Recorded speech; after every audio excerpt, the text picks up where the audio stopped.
Okay, so diving into these sources on the Comey indictment, it's pretty wild. Not just the charge, but this huge internal fight it apparently kicked off inside the FBI. It really is. It looks like a major clash, between the usual way of doing things legally and, well, something much more like political theater. Exactly. And what's fascinating, like you said, is how the Bureau itself seems to have fractured over it. You have senior people debating whether to stage this massive public spectacle for a former director. And it got intense.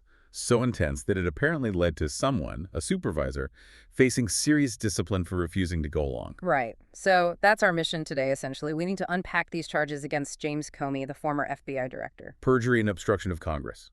Serious charges. Definitely. And then examine this really unusual, almost theatrical plan for his arrest, the whole perp walk idea. And understand the conflict within the FBI that it caused. That agent's suspension tells you a lot. It really does. This is a deep dive into how procedure itself can get tangled up in politics, maybe even weaponized. Okay, so let's set the scene first. Legally. James Comey, director from 2013 until he was fired in 2017. Right. He's been indicted, as you said, on charges of perjury and obstruction of Congress. These aren't minor things against, a figure who was once at the very top. And the specific reason, the thing this all hinges on, is his testimony back in 2020 before Congress. That's the allegation, yeah. Prosecutors claim he misled Congress about FBI officials being used as anonymous sources in media reports. Specifically about the Hillary Clinton email investigation, which was hugely controversial. Exactly. So it's not just about lying. It's about potentially misrepresenting how sensitive FBI information got out during a politically charged investigation. Yeah. It touches on operational security, accountability. And Comey's reaction? He's pushed back hard, denied the charges, called them politically motivated. He actually said, let's have a trial. Very public about it. And his arraignment is set for October 9th, federal court in Northern Virginia. So that's the legal backdrop. Right. Now, the procedure. This is key to understanding why there was such a fight. For charges like these, nonviolent, white-collar, somber, what's the normal way someone is brought in? It's usually handled quietly, professionally, isn't it? Like no big drama. Precisely. Yeah. Standard practice is designed to be, well, dignified. The defendant's lawyers coordinate with the court with the prosecutors. They just bring their client in. Usually, yes. They deliver the client for the proceedings, maybe walk them into the courthouse. There's no public display, especially if there's no flight risk or danger. It avoids unnecessary publicity. Okay, so that's the norm. But the sources suggest senior FBI officials were actually debating not doing that. They were considering tossing that standard procedure out the window. And proposing instead this very public spectacle. That's where it shifts from just an indictment to a real procedural crisis within the Bureau. And the details of how they propose doing it are pretty striking. It really suggests the goal was optics, not just procedure. Let's talk about that. What was this showy operation actually supposed to look like? The plan was for a very visible perp walk, right? Yes. Not a quiet surrender. Sources told CBS News, Reuters. They described a plan involving FBI agents deployed in full tactical gear. Tactical gear. Kevlar vests, FBI logos, the works. Exactly. And the description even included terms like large, beefy agents. The idea was clearly to arrest him in public view, make it unmissable. Wow. Okay, define perp walk for us, just so everyone's clear. Sure. A perp walk, short for perpetrator walk, is basically when law enforcement parades an arrested person past the media or just in public view. It creates a visual. And legal experts looking at this said, this is unusual for these kinds of charges. Highly unusual. They noted it's rarely, if ever, used for someone like Comey facing nonviolent white-collar charges. When you bring out tactical gear and focus on the visual of big agents, you've moved way past standard procedure. It looks like performance. It really does. I mean, regardless of what you think about the charges themselves, staging an arrest like that, doesn't it risk making the whole legal process look like political payback? Absolutely. The visual message is powerful.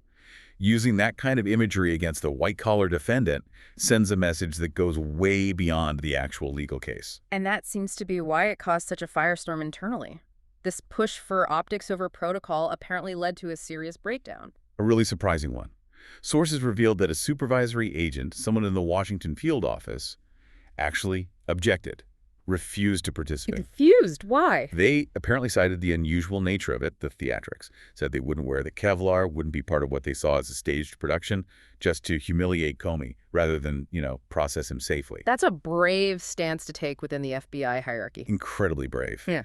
And the consequence tells you just how heated this was. That agent, immediately suspended for insubordination. Suspended for refusing an order they saw as improper political theater. That's what the sources indicate.